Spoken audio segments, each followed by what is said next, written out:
chaos. Can we... It hasn't started yet. Yes, it has. It just started. It's lagging on there, yeah. Leon's up. It's all looking so professional. Hello. Right, let's make sure we can see everybody. Leon's hello everyone, Happy New Year. Right, go, go, go.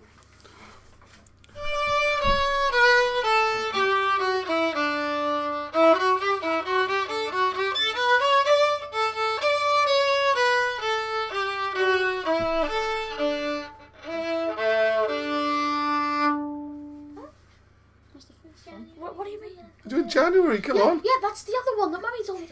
Oh, I didn't know about that one. Just play the song we've practiced. Next week.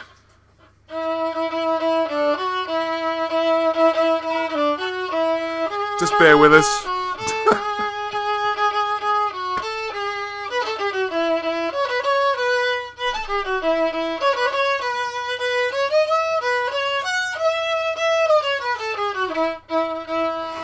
Wait, wait.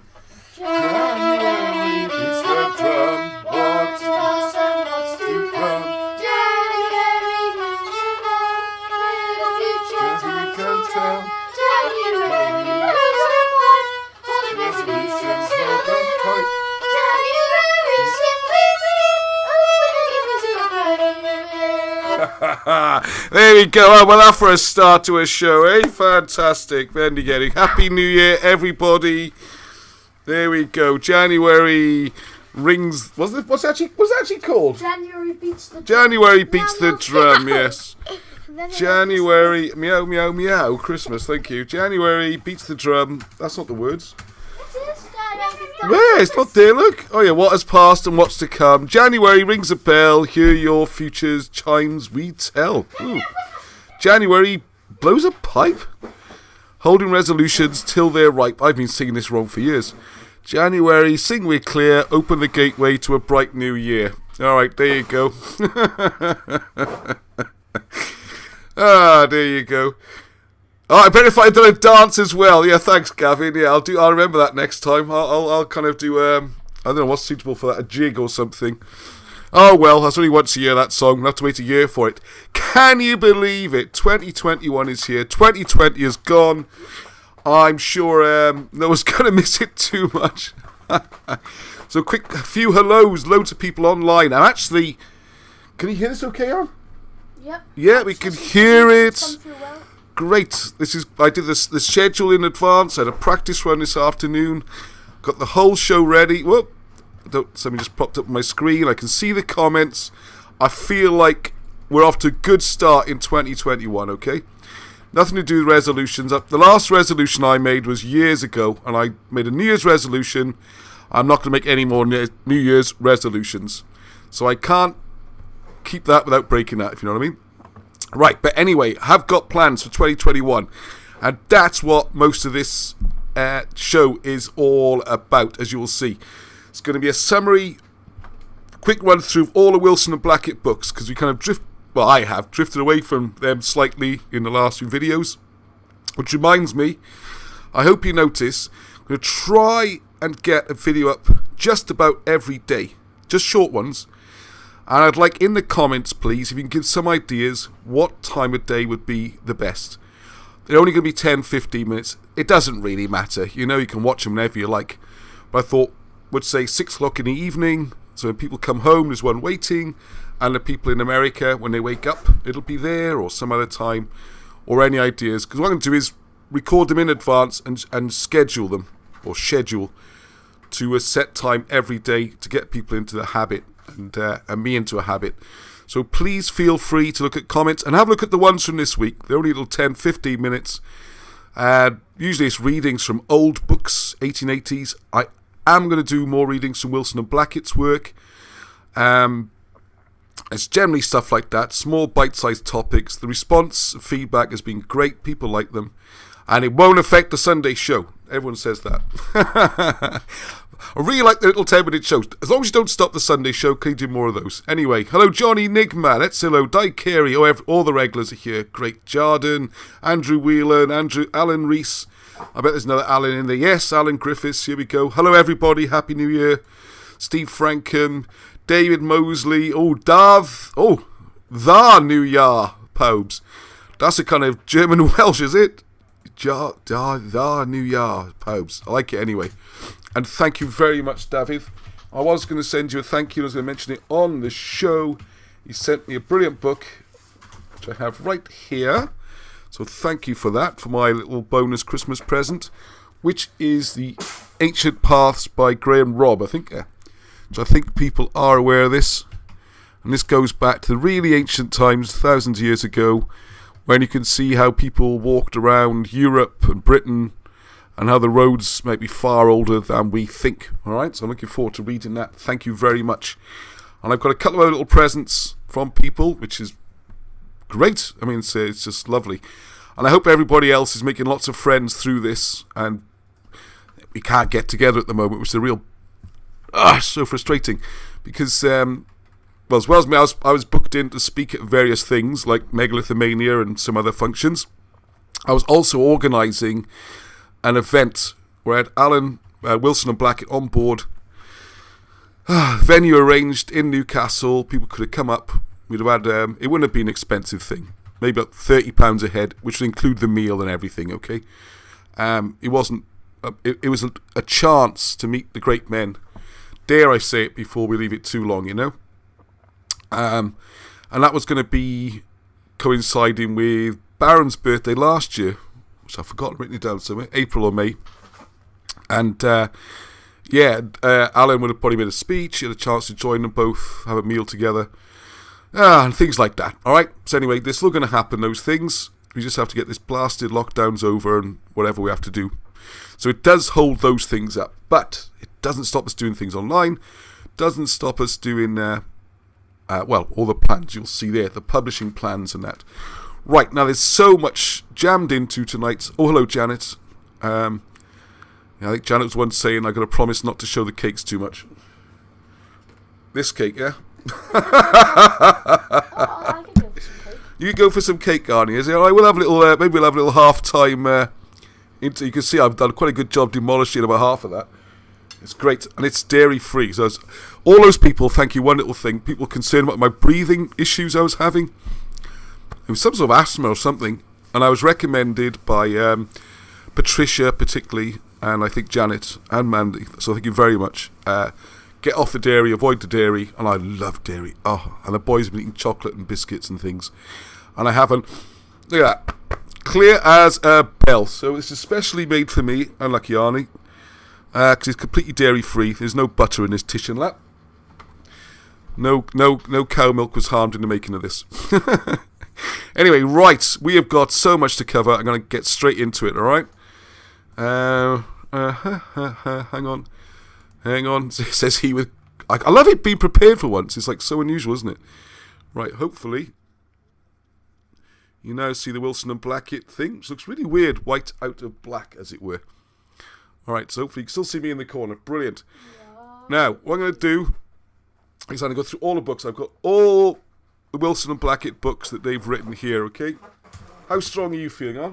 I don't think you can lift them all. Too heavy. Too heavy for the wee bairn. So you could have left your computer so we could actually see what's on your screen, couldn't you? Hang on. I want to do a thud on the table. You want to do a thud factor? Oh my goodness.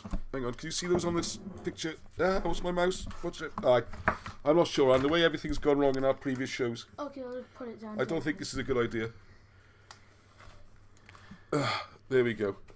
Thanks. You can't see me now. New books. These are the books. Where's your picture gone, Anne? I can't see the screen. Oh, wait, I just switched to it.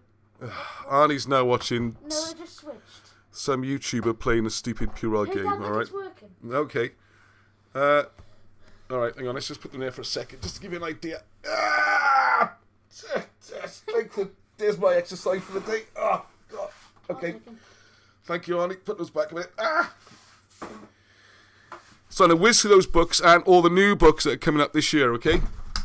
Exciting times. But first of all, there's some interesting things that people have sent me to look at and things we've discussed during the week. And one I have mentioned here before. And I'm just going to...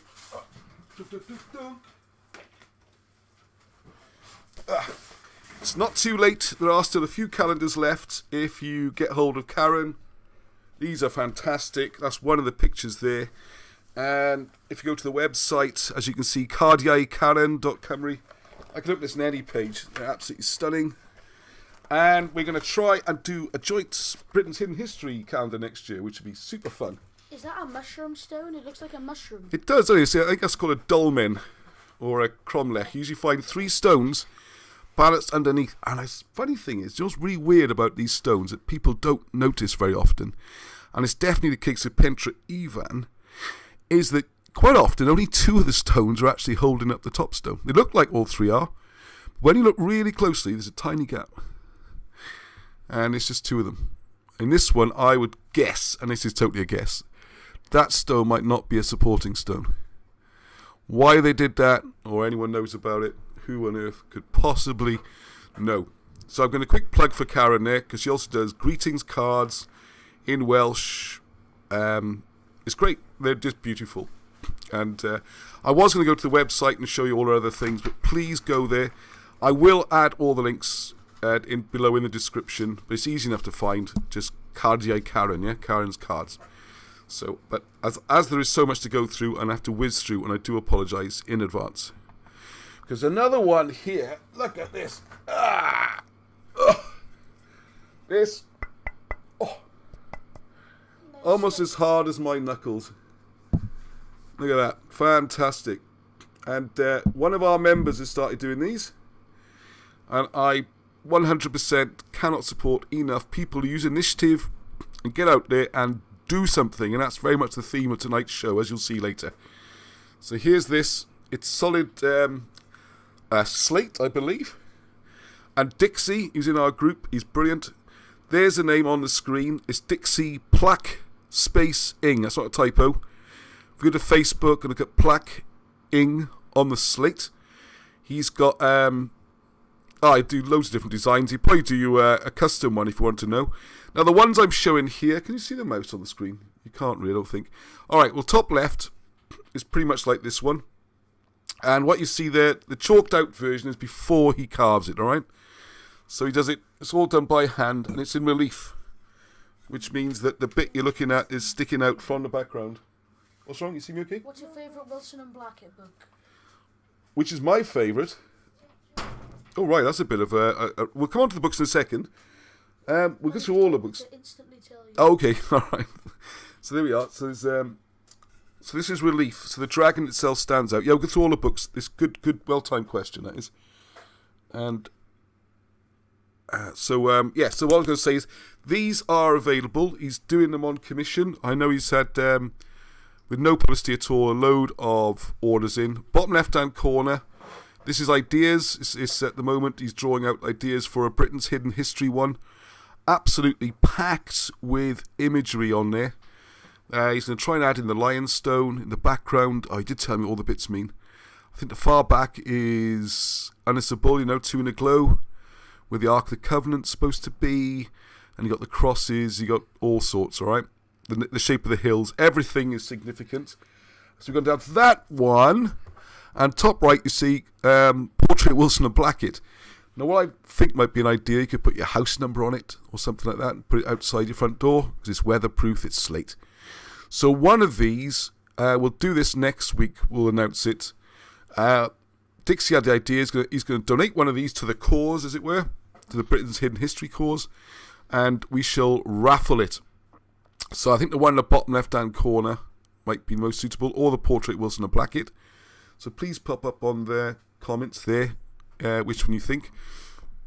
And I would sell raffle tickets. I prefer raffle tickets to auctions. And Dixie does as well.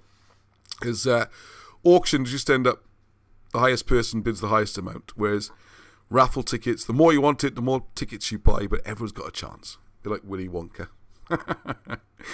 Alright, so... so these are one of the stories. Mandy McCourt found this article here. Now, I was going to talk about all of these in more detail. What I'm going to do now, as I mentioned, try and get a video up every day. And I'm going to go through these as separate 10, 15-minute videos.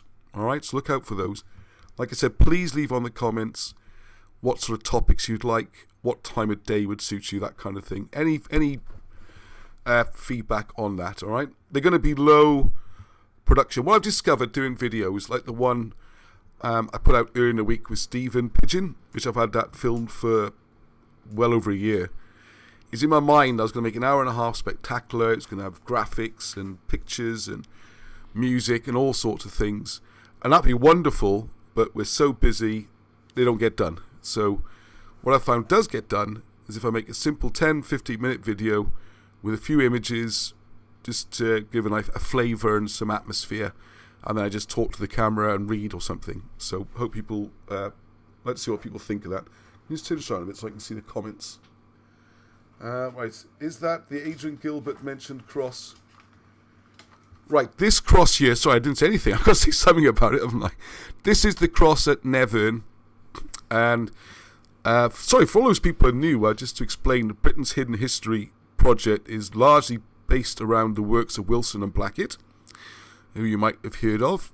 Hopefully they're amazing historians who've really ripped up the conventional version of history we've been fed since the 1700s and found the authentic old history that used to be taught in the schools. And they've revealed that, which has been difficult going for them. And they're getting older, and we're taking the work on and spreading it to get more and more people involved, as you'll see. Now, one of the stories concerns the Empress Helen, who is the mother of Constantine the Great, and this family is actually British. They do have European connections, and she's associated with Trier as her city, but the family is from Britain.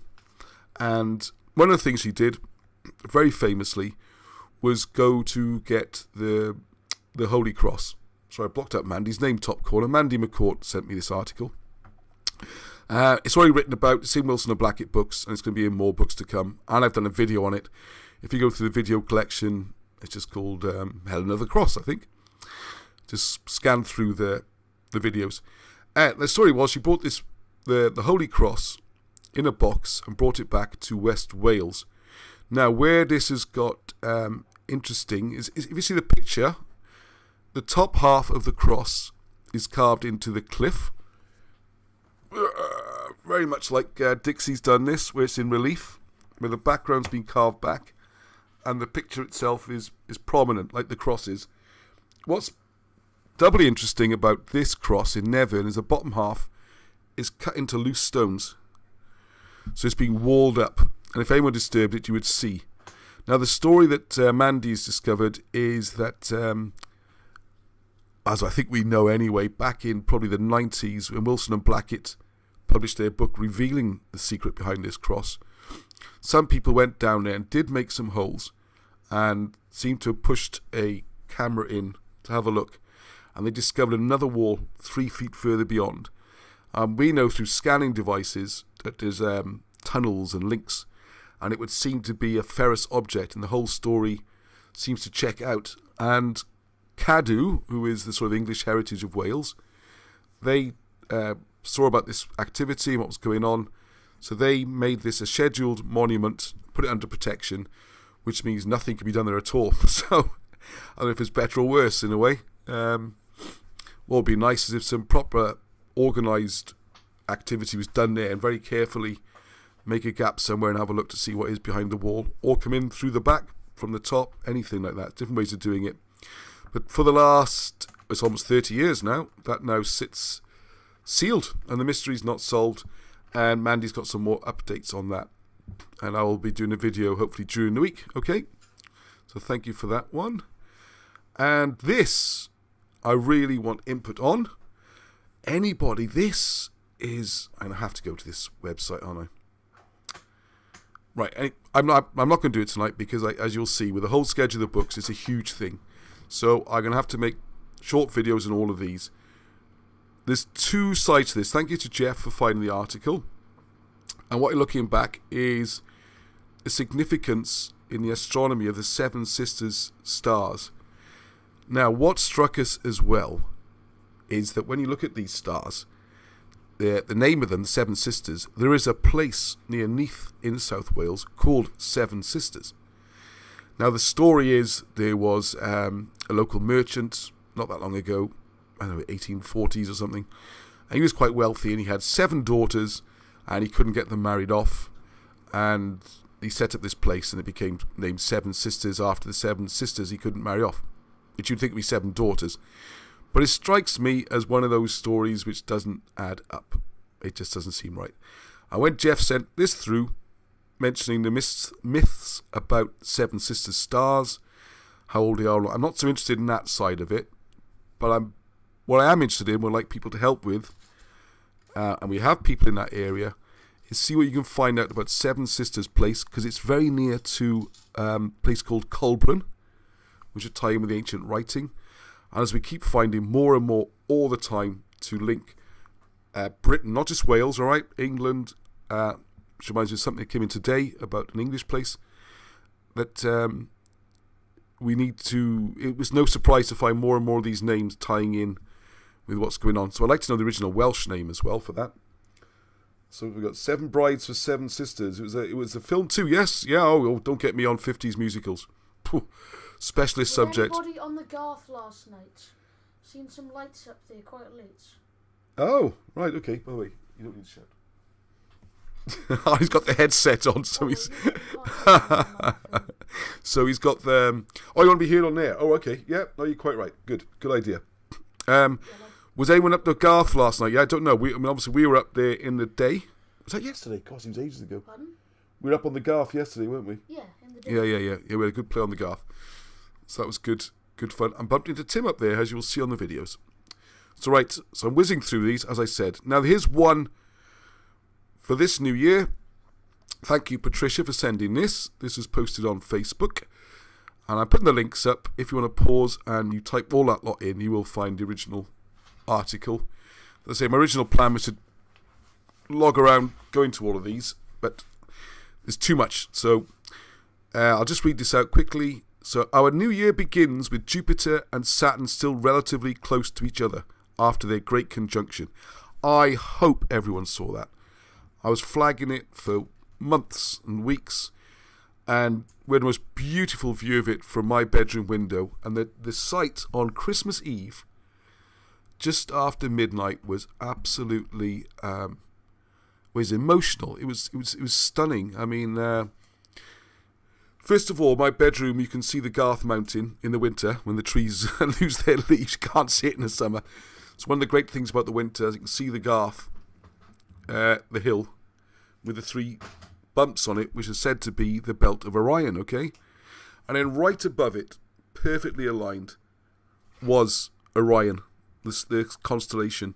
And it was a crystal clear night, not a cloud, nothing, okay?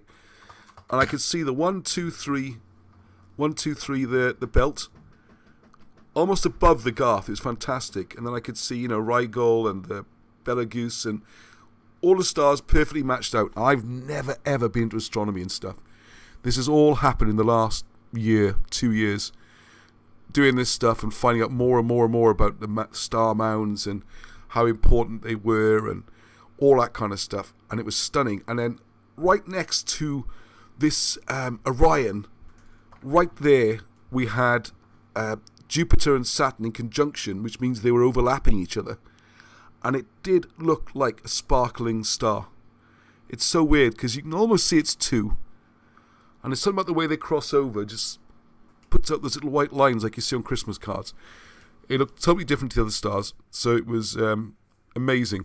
So anyways, what they're saying is that they're still close to each other, so you can still get that kind of double effect. And right, Jupiter is readily seen shining brightly through the glow of evening twilight, if it's not cloudy yet. How are we doing tonight? Yeah, looks like cloudy again, doesn't it? While Saturn glows with only 1/10 of Jupiter's radiance and may be harder to see. It was great. If you missed it, I feel it's a shame. Because it did cloud over about 2 a.m, so that was just this little window of an hour or two to see it from here anyway. Binoculars will certainly be beneficial in sighting it. Mercury is about 2.5 times dimmer than Jupiter, but 4 times brighter than Saturn, and forms a tight triangle with him on January the 10th. That's next week's show, isn't it? Ah, right, okay, must try and remember that. But stands only about 8 degrees above the western horizon, a half hour after sunset. Yellow-orange Mars still glowing bright at 0 magnitude, and will be in the vicinity of the Moon on the evenings of Jan 20th and 21st. Venus, I love the way it is written, dazzling as usual, though now quite low in the twilight southeastern sky, which will lie near to razor-thin crescent moon just prior to sunup on January the 11th. The reason this is important because it's so unusual to see like five planets all lining up like that. So please look out for that, and I will do more on it. Okay, this is a funny one I just dropped in from Margaret. Yeah, I'll just read it. The earliest reference to chairs being associated with an eisteddfod occurs in the Brut a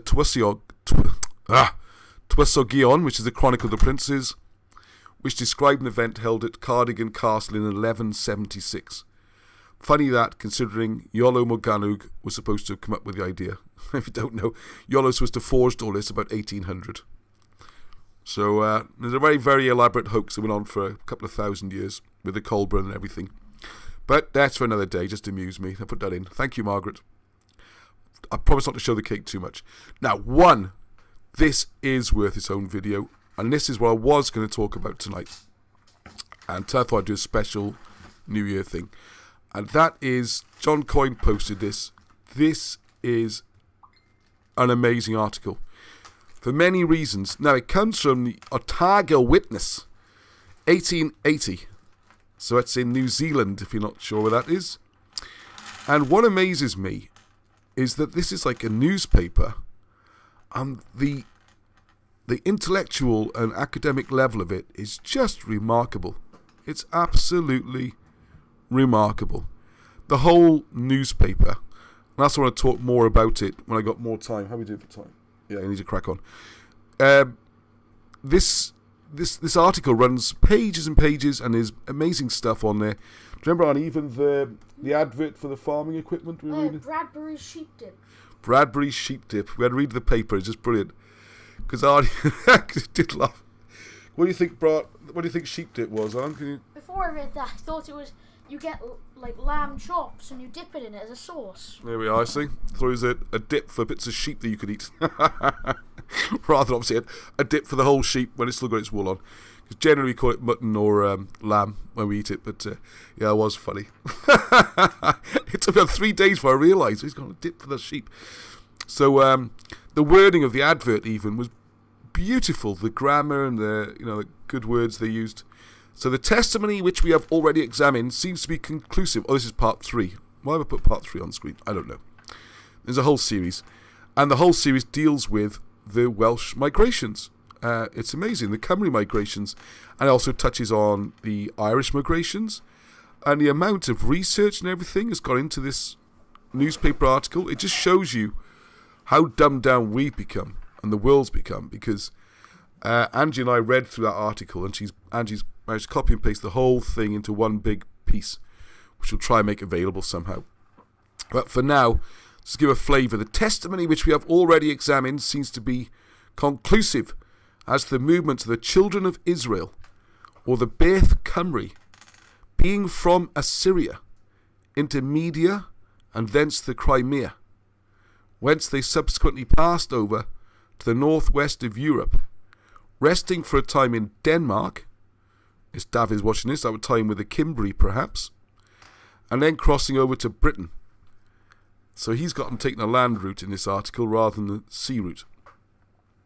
Yet there are a few interesting facts which I should have to have which I'd like to have noticed particularly, and it goes on then page after page after page.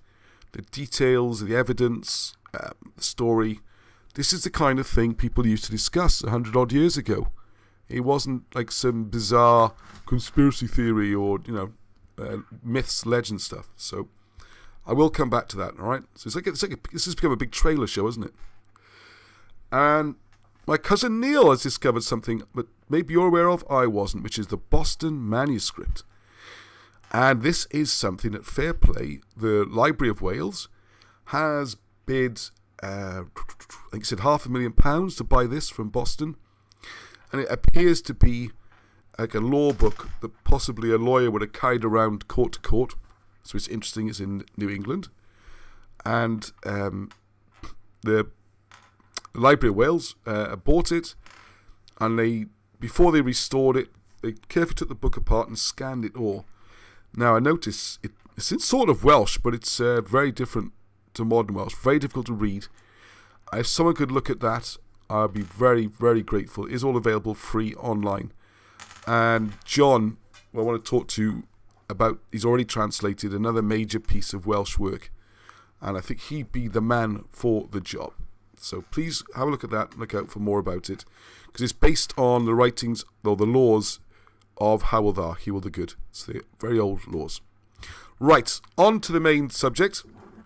I'm going to take a swig of tea. Oh, you can see my tea's cold.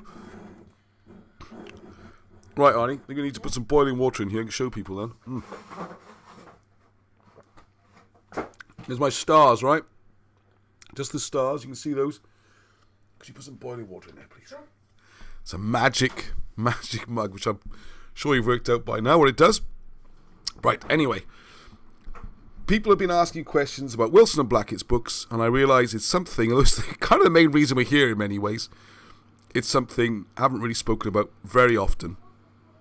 So I'm going to go through here is the existing books, how their work's been broken down into major categories or topics, and then an idea of a schedule of the new books that are coming out and all that kind of stuff, alright? So I'm just going to try and read the... Is that the same as the British Israelites years ago? I keep getting mentioned this British Israelite Society, which I don't know much about. I know they got a bad reputation. I don't think it's anything to do with those, but I don't know. I don't know is a straight answer, so perhaps someone else does. He's taunting us with cakes, is Janet. Yeah, sorry about that. I said I'd try not to, which is a complete lie. I didn't even try. But, okay, everyone wants the cake now. Nobody said there'd be cake. So everyone should bring cake from now on, right? Be like the test match special with the cricket. Everyone brings cake. Right, okay. Brilliant. I've got the books upside down in the reverse order. So I want to show them. So bear 1 second. I have to move this stack around a bit because some of them are big and heavy. Let's move the first lot to there. In my never tidy office. Untidy offices show someone's working, you know? Right.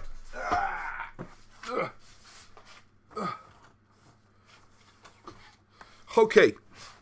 Right. So, whether you're new or old to Wilson and Blackett's work, this is going to be a bit of a guide. So which one I got first on the list? Right, the first really is this set of 3. It's called the BBBs, is my nickname. It seems to caught on, which is the big black books, alright? For obvious reasons. Now we still have a pretty good availability, pretty good stock of these. Careful, it's full of boiling. Full of boiling. All right, over there then, please. I actually put some tea in it too, so it's... Oh, thank you. Tea as well. Wow, spoiled me, huh? What a good boy you are. Just to interrupt the show a bit. Look at this. Isn't that fantastic? That's awesome. So all the star signs start to appear, look. You can see them. Boiling water in it. Yeah. It's got to be hot, though. Yeah, You can't see them all there, but all the names are on there and which one's which, and fantastic present. I've done really well this Christmas. Oh, hang on. Let's show you this present. Distracted. I think I mentioned this before, didn't I? Yeah, I have got it. Neil, I haven't lost it. It's alright, it's here. This is Nantler's head. I mentioned this before. From Di Davis. Can you put that against the wall for me, please? Careful, so it doesn't clonk someone. Right, so the first one on the list there is Arthur, King of Glamorgan and Gwent. And primarily, as the name would suggest, this is about Glamorgan and Gwent history, okay? Oh yeah, what I was saying is we've got a fair number of these books available, the BBBs. But that will be it. I don't think these books will ever get reprinted, and they certainly won't get done. If they did, it'd be as paperbacks, not as big, heavy ones like this. So there's a limited stock. Yeah, and there's a few signed. I'll go through the contents quickly. There are a lot of books to go through. There's a lot of contents in this one. Hang on. Oh, it's so organised this week. A pair of glasses would help at this point. So please, on the comments as well, can people say which ones they like the best, which ones are their favourites, that kind of thing? So there's some general comments about how it all began, and then the Arthurian kings of Wales. It goes in quite early, this one. And then it's going to go through Arthur. This is Arthur II, by the way, son of Myrig. Yes. Finky is asking how much for all three of them signed. I think these are £30 each, aren't they? And we'd probably do a bit of a deal on a triple, as it were. I'll show you. I should show where to get the books from, shouldn't I? That'd probably be a good idea. Go to hieroglyphics.com, and regular contributors like yourself, Finky, will help you out on that. Anyway, but yeah, they are £30 each. Which let's get a little bit of background. I always divert, don't I? Is that when I really started getting into this full on a few years ago, I know how difficult it was myself to get all the books. And if you go online and look for a lot of these books, they were, even the big black books here, they were selling for hundreds and hundreds of pounds if you could find them at all. And you know, the ones we haven't printed yet, like King Arthur Conspiracy, things like that, you go online and have a look on Amazon or eBay, and they're like £1,000 and stuff, which to me is the same as censorship. You know, people aren't going to spend that kind of money for a book. Or maybe they will, but I mean, come on. People, I don't no. think. And there's only a couple... Yeah. £1,000 on a book. Yeah, as Andy says, you wouldn't spend £1,000 on a book, would you? And even if you did, there's only a few of them around. And this was the main driving factor to get into reprinting the books and getting stocks of the books, was to make them affordable. And also to emphasise that out of every book sold, a proportion goes to Wilson and Blackett. With the big black books, they had the stock. I have bought, at my own money, the books off them and paid up front. So Wilson and Blackett have already been paid, okay? And I'll give them a commission on all the revenue that we receive. And they get regular checks from us on that basis, okay? So what we're doing here is, we need to sell them because we're all constantly out of pocket. Same when we print books, we have to pay all the print and everything up front. And this isn't profitable. Maybe one day it'll be profitable. Let's hope so, eh? But for the moment, the difference in price of books, we're keeping the price as low as we can while still making a few quid to try and keep things going, all right? Because it's becoming a full-time activity. So we do need some help. We can only keep going for so long on nothing. Right. So we have the Arthurian kings of Wales, then King Arthur's line of succession, and then lots and lots of evidence. That's what this book is about, okay? So there's King Arthur and the Brutes d'Angleterre, the Brutes of England, and then all the generations of the kings, and more about the folk tales of King Arthur, the Vandal invasion of Britain, which is important. That's where they became the Mercians. Then we got Knights of the Round Table, who the historical people were that represent them. The end of Arthur's kingdom, there's a little bit of a touching on the comet and stuff like that. How the story's been misread, the Glastonbury myths, a lot about Brittany and Amorica and the Third Kingdom, as it's called.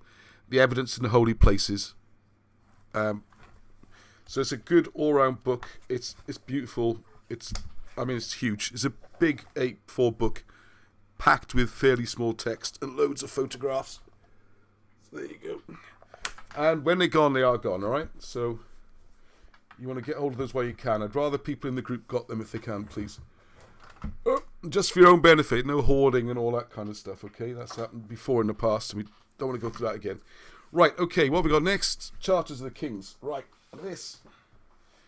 Probably the worst titled book, I would say, because it sounds so dull. It's a book full of charters. And I think I owned this book for at least 2 years before I opened it up and read it, really. And it was what a surprise I had, because there's a lot more in this book than that. What it does do is go through the second half of the book is about the charters, which are more interesting than you'd think, because rather than just they're all loads and loads of them are translated, and then each one is a little story and why it's important. Let's just pick a random one. Might regret this, but do a random one. Grant of Ilias, son of Morlas. Because the charters, what they used to do is they get the big book, like the Bible or the big book of Llandaff, which has been nicked and now sits in English in Lichfield Cathedral, but originally it's in Llandaff. Liber Venice, Latin. Come on, Ross. Liber Lavandis, and then it's the Book of Llandaff, okay, or Book of Tyleo is the other name for it. And what they would do, if you did agreements and things, quite often you'd write these in the margins, and you keep the histories of the local area. So why there's a book with loads of transactions and histories of South Wales, sitting in Lichfield. How they justify that, I don't know. But they're not giving the book back. Right, so let's look at this one. So Ilias, for his soul, and the inscription of his name in the Book of Life, gave a mansion in the middle of Abermynwy, which is the town of Monmouth, and 4 modii, about 36 acres of land about it, with the approbation of King Ithael and his sons Fernwile and Myrig, and with every payment, great and small, to St. Dubricius, St. Tylo, and St. Odysseus, and in the hand of Bishop Berthgwyn, and all the successors in the Church of Llandaff. Now what I'll do then is go to... that one is just a straight story, really. Some of them will tell you about this. There's about some bells being deposited on the ground, and who this is, who it refers to. There's loads of them, all right? And they are... well, the amount of work that went into translating all these and putting into books. They did it in coordination with Lichfield Cathedral, and the person up there was kind of a sort of a rector type bloke. Not sure what they call him in a cathedral, but like a verger, and very helpful. But the front half of the book, then you got things like looking at around South Wales and fortresses. What else we got? The start. There's the ancient kings. The story of Bran and Llywr. Ancient kings, which I don't think are really covered in the other books that they do. So there we are. You got Brutus, Bran, Caradoc, Gorw, Crier, who the early kings were, stuff about ancient documents and that. So very important book for researching and reading. I need to speed up here, don't I? This one you probably know because I've been serialising this, reading it to Arnie as stories, and it's great. Yeah, I got hours to put up, 8 hours, so I need to get those videos up. Maybe without the drawings, because that slows things up. This is written as a novel, and it starts a couple of generations before Arthur. So Arthur's father's Myrig, before that Tithfelt, and you can see him, goes back to his era, really, in the battle where he dies at the ford. So that's another one of those. And then it's a dramatic account of Arthur's early campaigns, all the way up to Scotland, and the battles he fought there. Alright, so the next chunk now, this is the Ancients, as it were. So this is one of the books we've reprinted. I do have one of the originals here. Arnie's dropped something on the floor. Can you pass one of the Moses books, please? On the left, down and left, down and left. That's it. These are the originals, aren't they? They are, yeah. So the original cover looked like this. It's rather spectacular, and I think actually Tony did that piece of artwork. Yeah, got the lighting sorted out so you can see things on the screen now. Excellent. Alright, so they go for quite a few £100, I believe. I haven't looked for a while. They're very rare. They were going for like 1,000 or 1,200, that kind of silly money. Have you got a few of them? Yeah, well, someone gave me one, so there you go. And there's the new reprint that we did a year or two ago now. It's the same book. This one wasn't changed at all, really. The only thing was to brush up some of the graphics, which are a bit rough. Digitally remaster some of the photographs, and that was it, really. Didn't add anything or change anything. So this comes as the original book, just with better quality graphics. And a little introduction from me, I think, and something from Alan. There's a couple of new pictures. So this book, if you're not aware of it, is what introduced me to hieroglyphs. So when someone said earlier, what's your favourite book? In many ways, this is it, because it just gripped me, the whole idea of being able to read hieroglyphs using the Welsh language. And I end up, of course, writing my own book about it.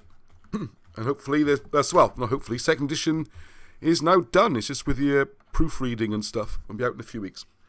So, but what this does is so much more than just that.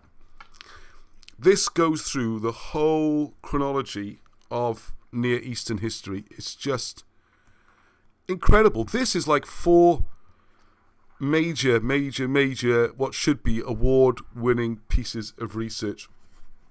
You got the whole thing. Well, first of all, how to read hieroglyphs, which is a pretty remarkable discovery by itself, and would deserve some, I don't know, Nobel Prize or something. Then you've got all the early. They sorted out the chronology of the pharaohs. If you're not aware of it, for hundreds of years, Isaac Newton went on about it. It's all over the place. The dating, and some dynasties are duplicated, and parallel dynasties are on top of each other, so the dates are all wrong. Wilson and Blackett sort it all out, put it in order, sort the dates out. It's just crazy how clever it all is. And then once you do that, you can work out who everyone was, like who Ramses really was, and how you really say his name, because you can read the hieroglyphs as well. And then, as the name would imply, Moses in the hieroglyphs, because then, when you've got the dating right, you can see who the biblical characters, which are said these days not to exist in history, well, they do, and you can see where. So you can see Joseph and his cartouches, his story. The story of Moses is brilliant. His early life, how he's a general in different kingdoms, and what he did. Who the Hebrews, the Kassites, who they really were. Joseph, who that was, and then right back to the earliest messages. It's just amazing. This is mind blowing. Just for to me anyway, as important as all these books are, this is the one which is like a paradigm shift, because, as also explained in the book, all the dating around the Mediterranean, that area, spins off Egyptian dating. So the way I look at it is, if you think of Egyptian dating as a ladder with the rungs on it, all the events are then hung onto different rungs on that ladder. So if the ladder's wrong, everything's out of place. So once you sort the ladder out, like the 500 years Dark Ages they talk about. Eric Klein, one of the most esteemed lecturers in the world, has made a career about this 500-year gap, which from Wilson and Blackett's work didn't exist. It's just a mistake with the dates. Same with things like sea peoples and all sorts of mysteries, all resolved in there. So that is remarkable book, absolutely remarkable. And then following on from it is Trojan War, which overlaps a bit. It's got a bit more about hieroglyphs, but then this focuses on, and the Trojan War is crucial. This is another of my another favourites. I like them all, but this one's another favourite, because this one focuses on who was in the Trojan War, who the characters were. And it's very clear if you read the Iliad and the sources that this is not really a Greek-Trojan thing at all. It's what we call the Greek characters. Yeah, they were Greek, but they were coming from the Greek colonies in the Egyptian delta. So you can find out in here who my mind's gone blank a minute. Paris and Hector were on the sort of Hittite side, and then you got the Chaldean side, and there was a massive war going on out east. And a bit like D-Day in World War II, this was like a secondary front. This wasn't the main front. And that explains then why all these different countries get sucked into it. Because they're all vassal states of these big empires, and they have to travel to join in, as they're called. In the same way that World War II, Britain would have allies from all over the Commonwealth. The New Zealanders were fighting, Australians would be fighting, all this kind of stuff. Just very much like that. And you can see in there who Achilles was, Menelaus, Agamemnon, Helen. It all goes back to Egypt and the hieroglyphs. And it's crucial, because this also then ties everything in with the British Cymry migrations, which is why this book, of all of them, is in many ways the most controversial, and the ones that mainstream academia has most attacked and tried to get rid of. Because this is the one, even though Schliemann found Troy in 1876, they're still trying to make out it's some kind of myth.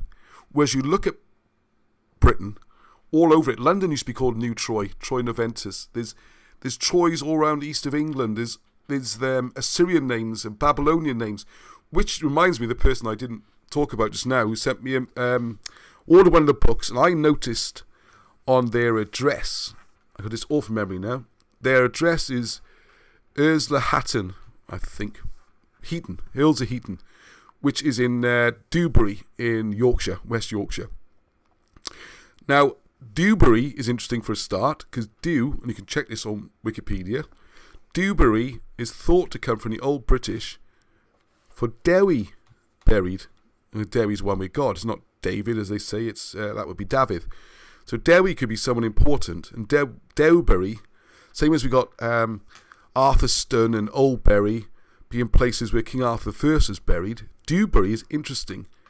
Now, the place where this person lived, Heaton, to me, it looks phonetically almost the same as Esarhaddon. Esarhaddon is one of the great Assyrian kings involved in all this stuff. And this might sound ridiculous, but if you look in the records, there's no real, there's no Heaton person or anything like that for this place to get its name from. I had a quick look on Wiki, and they say the Doomsday goes back to Hotter, which means desolate or something like that. I don't know. It sounds a lot like Haddon, and then you've got the river. Clarendon. Oh yeah, that's a good question. Yeah. What is the book on Moses based on for its facts? Oh, there's a big question, isn't it? Well, the first one is you can read the hieroglyphs, and most of the evidence is it goes right back to first accounts. This is the difference. Good. That's a brilliant question. Thank you. I should have said this. Thank you, Arnie, for interrupting. Is that sorry? I'll just finish that with the West Yorkshire. When I go into that, I want to show people wherever you live in Britain, England included, particularly England in many ways. This is an example of a place that has kept its British name. British historical details are wrapped up in that, and it's worth exploring. You know, they're not Anglo-Saxon names. So how long did that hold out? Let's see what we can find out. And I've asked them to go in your area, do some research. This episode's all about getting involved, all right? So when you go have a look around there, because Vicky's there as well, and have a look, see if you can find some burial mounds, any clues at all, place names, unusual things, and start building it up. Right, now with Moses, regards references, do we add a bibliography? No, we should have done. But most of it is done from, there's a massive number of historical sources. There's people like Josephus, the Roman writers, the historical books, and the advantage of being able to read the hieroglyphs. But where the magic of that book is it's like a big puzzle. If you look at how Egypt chronology and history was put together, there's an ancient writer called Manetho, and Manetho was commissioned, I'm going to get this right now, about 300 BC, I think, to write about Egyptian history. So already, you've got to remember the dates we're talking about. I would go with Wilson and Blackett and say Egyptian history doesn't go beyond 2000 BC. But a lot of people think it's 4,000 BC. So this guy was writing about, just over 2,000 years ago about stuff, some of which happened 2,000 years before him. So it's not exactly a first-hand account, even though it's very old. The problem was then that Manetho's records only partly survived, and also it's very clear, because I think it's Josephus and some other historian had to write up a copy of them from limited content, and loads of ancients at the time wrote warnings saying this is not a consensual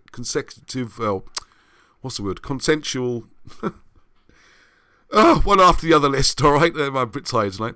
It's not names, they don't come in sequence, these names.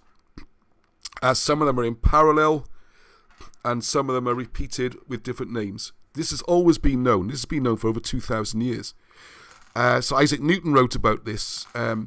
You've got T.G.H. James, Harry James, who's the great keeper of Egyptology in the British Museum. And he said, what we have, British Egyptology history is a collection of rags and tatters. This is known for a long time. And the genius of Wilson of Blackett, which you can see in this book, is they don't only just smash apart the existing version that's been put together, they then show how it should go together. And a lot of it is just working it out from the original source materials. It's a staggering intellectual achievement. It really is. As is Trojan War. So right, flying on. Well, not exactly flying. I'm staggering around, aren't I? I hope that answers your question. I give myself a plug.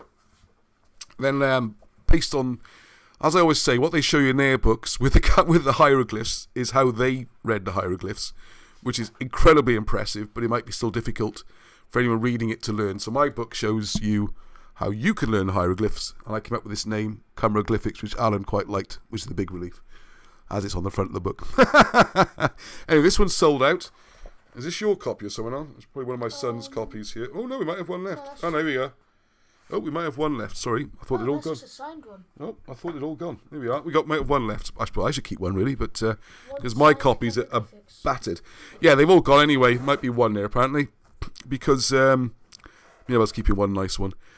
The second edition a follow-up is coming out, which is hopefully even easier to understand. This one goes in smaller steps. So the first chapter is just about, here are some hieroglyphs, this is what they mean, this is how you work out what a hieroglyph means. Next chapter, this is sentences, this is how the sentences work. The next one, you can join a couple of hieroglyphs to make a longer word, and then it goes into writing names and then pictograms. So it's like, I challenge anybody, if you read that, you'd be convinced this is how you do it, and not only that, you will be able to do it yourself. So that's now finished. Just going to editing and proofing, and I will start taking advanced sales end of the week, I think. Hooray, because it's going to be published in America as well, which would be great news, with Stephen Pidgeon and Sifa over there, so thank you very much for that. Make it a lot easier for people in North America to buy copies as well. Right, now we're on to a slightly different topic now, and this book, in my stack here somewhere, should be, Discovery, here it is, right in the middle. You see a lot of my books, I'm sorry it could be ugly on the TV, on the screen, is because I put masking tape over to make sure I don't accidentally, or Angie does most of the dispatching, doesn't accidentally send out a book that I've scribbled all over as a brand new copy. We don't do Discover the Ark of the Covenant, and it's a bit of a murky tale about the fact this book is available at a reasonable price on the internet. It's a potentially legal situation with someone doing this, because it's not being done actually in partnership with Wilson and Blackett. They're not getting any money from it, but at least the book is available, and I don't know if any action will ever be taken, but you can get copies of this. Now, it wasn't one I was particularly planning to reprint anyway, because as we'll see in the plans for the books, this book really covers, the book is written in sections, and the sections warrant their own book really, each. Because part one is all about how an ancient Chaldean state is organised, with the four quarters and the middle territory, and then the way they as above, so below, all these Chaldean principles. And then the magic is then he shows how you can see that in Britain and Ireland, in the way the countries are arranged. Ireland, very obvious, 4 counties, and then Meath in the centre is your central one. Wales, you got northwest is so Gwynedd, that's your mysterious dragons and mythology. Northeast, Clwyd, you got your warriors, and southeast is Cardiff and the main population centre. Southwest, the farmers. Same with England, same with Scotland, same with Ireland. It's amazing. So that's an area of study, right? Part 2 is all about the Mabinogi, and if you haven't heard about this before, it will blow your mind. It's not Mabinogion. I'm not making a mistake. That was a ruse to hide. Can you keep an eye on that? That was a ruse to hide the information so the books didn't get lost. The Mabinogi are actually the original British creation tales. It goes all the way back to how the world was formed, the first microbes. There's even some sort of evolutionary theory in there, whatever your views on that. And explains how the 4 parts of the Mabinogi are different parts of the cosmology and origins and history. Amazing. So they want to make that into a separate standalone book, as you'll see. So then we got chapter 4 about the Ark of the Covenant. So if you are new to Wilson and Blackett, you'll be amazed. Your brain will melt, because you buy each one of these books will be like 3 stupendously enormous major revelations and pieces of research. A normal writer would have stretched any one of those out to make them into huge books, or even a series of books, and they could have written 60 books. They jam it all in, alright? So you get good value with these books. Then where the Ark of the Covenant is, in South Wales. I'm sure you're all aware of that. And more about the Mabinogi. Obviously, we'd wrap that back in. It's a beautiful book to read as it is. So although we don't sell it, Wilson and Blackett aren't selling it. Someone is, which I'm not going to go into here. And you can get copies. And then how it all ties in with Gilgamesh and all that kind of stuff. It's just another brilliant book. Yeah, because it all ties in, and how much, because the tricky bit then you have to come and pick a little bit which bits of the Arthurian stories are about the historical and which bits are about the stars. I'll just give you a quick flavour of it. It's a bit like we've got a future book coming out which does a lot of similar analysis to the Bible. So where you have, for example, Jacob and his 12 sons represent the sun and the 12 signs of the zodiac and things like that. Well, similar thing here. There might well have been a historical Jacob. There probably was. And it does seem to have been a historical Joseph. And you do have the 12 tribes of Israel. So it's not belittling the history or the story. That's what's confusing here as well. There was a King Arthur. There was a historical King Arthur. And he was used as a analogy, a sort of a vivid way of explaining complicated ideas. So if you'd imagine Arthur's court as the sun, and then these planets, which were not on their fixed orbits, they're represented by different knights. So Peridia, Steel Shirt, is this planet whizzing around, and that one. And you got Jupiter, and same as Beowulf's story, that's probably British as well, or ancient Assyrian. And that explains the cosmology and the formation of the earth and all that kind of stuff. So the Mabinogi is Britain's own origin tales, all right? It's parallel to the Bible, but it is British as opposed to that one, okay? So that very, very important book. Should break that up. Right, I hope everyone's enjoying this thing, going through all these. King Arthur Conspiracy. I've got one here. Someone very, very... Craig Walters got me a copy. He knew I couldn't get a copy. Unfortunately, it's so big. I've covered it, tried to protect it, and it's still falling apart. Alright? That's just the way it is. It's so big. It's too big, really. It's enormous. And it's so huge, and there's so much in it, that... right, I wasn't going to plan to reprint this, because, again, as you'll see in the strategy thing, I'm going to go through in a minute, the idea was... let's just show the original cover. There's the original front cover. Okay. Look at this lag on here. Just make sure you can see it. Of course, a long lag, isn't it? Alright, so you can see that, okay. And what am I going to say about it? It's just so huge that the plan was always to break it up, as you'll see, in the strategy thing. But this book I get asked more for than any other. So what I'm going to do, we do have the old print files for this. And I think I'll try and set up... if someone could suggest a way of doing this, I'd be very grateful. I think pre-orders is a bit unfair, although it might be the only way. Is that if we can get 50 orders in, then we print this book. Because it does still need quite a lot of work just to straighten it all out and do the layout and that kind of thing. But it wouldn't be edited or changed in any way. It would run as per the original. Just need to check through the print files are correct. Fonts, layouts, pictures, all that kind of thing. So it's still a lot of work, alright? And we need to make sure that people are definitely wanting them. And also we've got to cover the costs on it, because it's a huge book. How many pages is this? 600 pages or something? Oh, 500, roughly. Right, so, if you're not aware of this book, the sections you want to do specifically as ones of their own. I need to read some of this. London Stone. Oh, there's lots of good chat going on. Yeah, just tell them they'd rather than buy the books off our website. I'd rather you bought it off the website if you can, please, because we worked out the other day, Amazon, we finally did some accounts, alright, because we have set up a proper company, everything legitimate, everything above board, you can see the money, how much goes to Wilson and Blackett, all that kind of thing, how much goes to writers, contributors. It's all done properly. So for the first time, I actually did proper accounts about a month ago. I was like, bloody hell, excuse my language, on a Sunday. But Amazon take about £5 out of every book. So if you notice, we are going to bump up the prices slightly on Amazon, because it's not right, it makes a big difference, because we're not working on huge margins anyway. One of the tricks they do, for example, is Amazon charge the purchaser a postal charge. And then we have to send the book out, and we don't get that postal money. It's outrageous. So there we are. So if you can buy direct from us, please, that'd be great. And also, as anyone knows who's ordered from us, we are very available, and always any trouble or problems, we'll sort them out. And a lot easier dealing with us than Amazon, I tell you.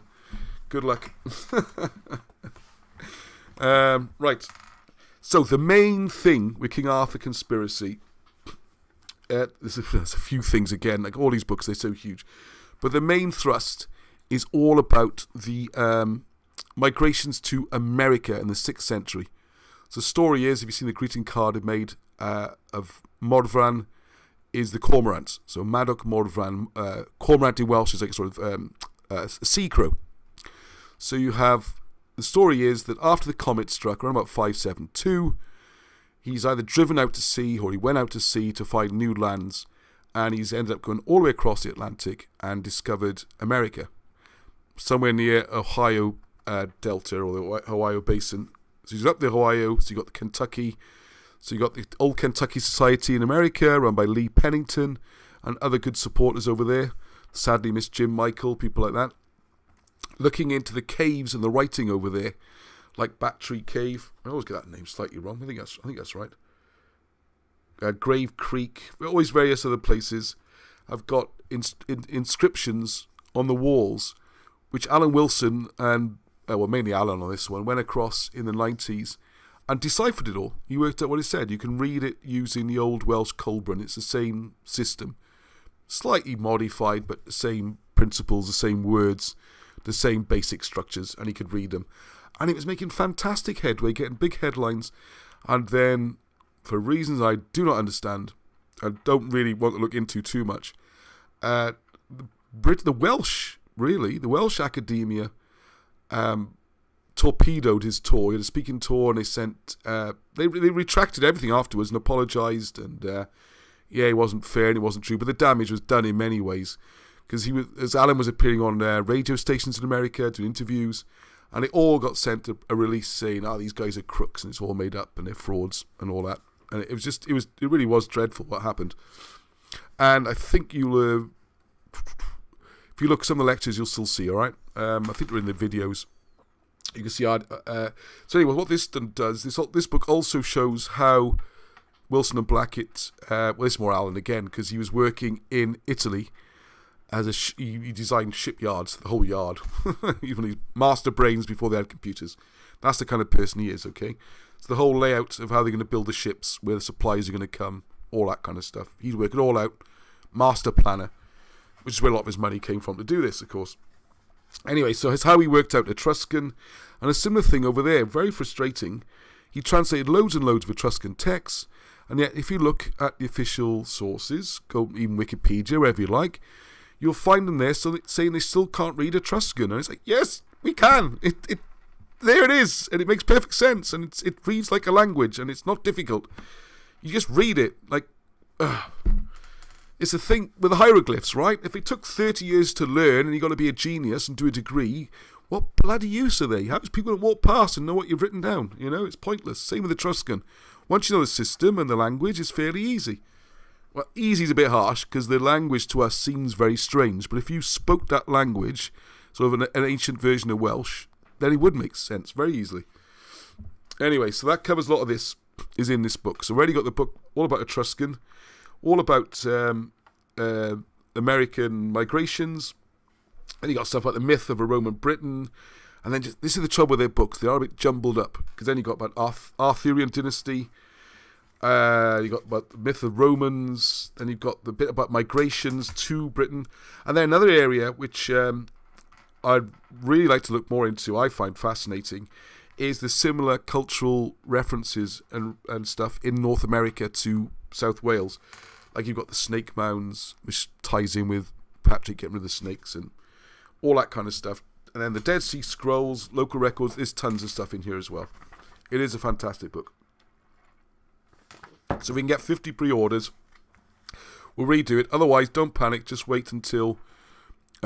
you'll see the strategy in a minute. If I can get there, it must be getting late, isn't it? Yeah, 10:09. Right, I need to speed up. Mind you, all the schools are shut anyway. No one's got to get up in the morning. Yay. So that's King Arthur Conspiracy. Right, how many more we got to go? Only a couple. Oh, Satanic Protocol. Where's the big stack of books? Here it is. That's a difficult and painful read, this one. This is my least favourite of all the books, and I don't like Satanic on the title either. Neither did Alan. So there we go. A lot of this book is about trials and tribulations they've been through, although there is quite a bit of history in there as well. I've got 5 copies of this, and the first 5 people can buy one if they wish to. I think they're on the website. If not, I'll put them up. And I'll give the priority to the Patreon supporters if you want them to complete your collection and have a difficult and painful read about subjects I rather not think about too much for obvious reasons. So there we go. Right. 100 watching now. Wow, 100 watching now. Wow, that's the first. Brilliant. Well spotted on. Right, there's one book I've left it off the list, which is a shocker because I think this is the book. If you're new to the subject, read this one first, all right?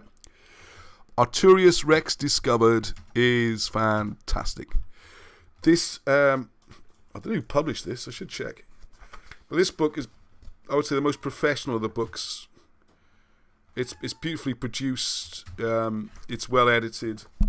It's got a flow and a narrative to it, because there is a criticism you can make of some of the Wilson or Blackett books. They're not the most easy read sometimes. The writing is powerful and evocative and very exciting and gripping. But sometimes you do get, hang on, I've read this bit before. Regular people know what I mean. You get a couple of repeats and stuff. Oh yeah, I should have mentioned the Trojan War. Sorry, slight recap. Dun, dun, dun. We put a huge amount of work into this. So this does now have an index and some sort of bibliography and references. The duplications were taken out, the repeated bits. So this book is a lot better. And it's sold out at the moment. But do not fear, because the next reprint is on its way. And with the help, I say with the help, you did nearly all of it, is with Patricia Gilcash, thank you very much indeed, who's been trying, and it's an impossible task to completely proofread it, okay? But has been trying to go through it all and make the index even more thorough and more references and just keep adding to it. And I think that's the way we see a lot of these books going. We'll print them in small numbers and then they'll sell out. Then again, try and just improve them a little bit and do it again and improve and keep going like that, okay? Because if you try to make the books perfect, you never get them out. And I think that was Wilson and Blackett's approach. And thank goodness they did get them out, because they've done the work of 100 people. And if each book was perfect, we'd only have half as many. So I don't complain about that. That was a process. I saw or listened to a good thing a few months ago. This is some garbage on the radio. And Noel Gallagher was being interviewed from Oasis fame. And they were talking to him about the great songs, from the 90s, I guess it would be. Like Wonderwall and Sally Can Wait. And he was saying, and these are songs, if you don't know them, people of my generation and that know them word for word. They're like anthems, okay? He used to sing them on rugby tours, the whole lot. And there the interviewer asked a good question, just makes a nice change. He said, what did it feel like to be writing these great international anthems that people all over the world would be singing?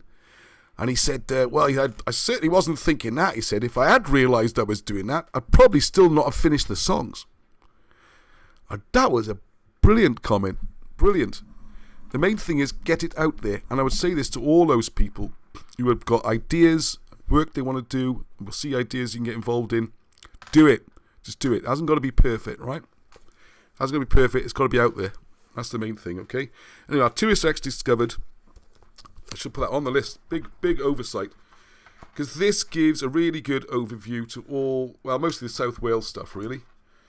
As I say to people, I get in this book almost every week. Oh, this isn't my copy. This is a nice shiny new one. Oh, nice shiny new one.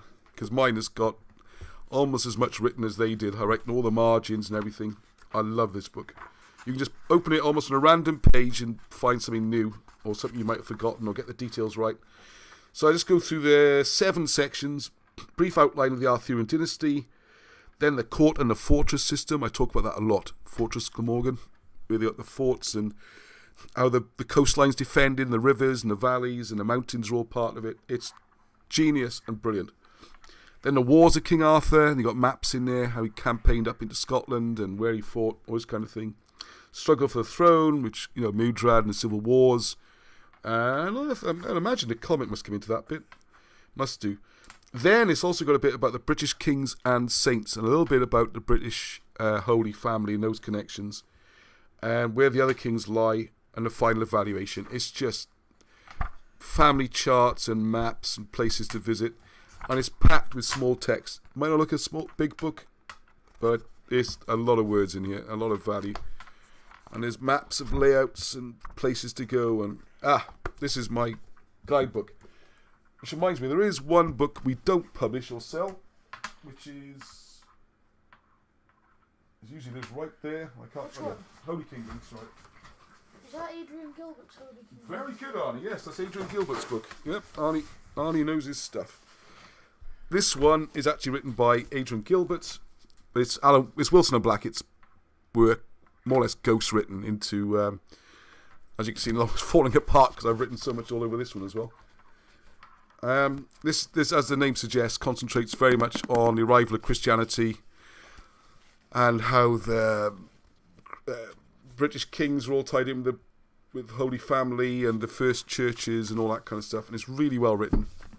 And there's different views about Adrian Gilbert and what he's done since and his views. And there was a bit of a fallout Wilson and Blackett, which I won't go into. But I have to admit, as a writer, he is brilliant. He's a really good writer. And it's a very good read, particularly if you're more interested in that side of things. Although he does shy away from a couple of the big issues when you're dealing with Christianity coming to Britain, which I'm sure people know what I'm talking about. Right. So Satanic Protocol. Another book which please me to... I know it says Victor Van Orton. I'm giving up trying to push that name. Why on earth Baron Blackett did his first book without putting his bloody name on the cover, I do not know. I spoke to him 2 years ago saying, please, put the name Baron Blackett on it. You are famous. People want to buy your books. No one has heard of Victor Van Orton. I don't know what he was thinking of. I think he thinks another writing career is going to start because this book's in two halves. First half is a lot of information about who Patrick really was, where he was born, all that kind of stuff. So crammed really into the first couple of chapters.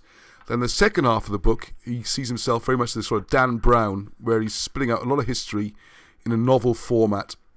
And with St. Patrick being such a worldwide phenomenon and so famous, and it being such an exciting little story in there, that was the plan. And yeah, it's very good actually. When I first looked at it, it wasn't what I expected. I was expecting another academic sort of Wilson and Blackett style book, and I have to admit I was a bit disappointed. And I pre-ordered and paid for most of the print run, so there you go.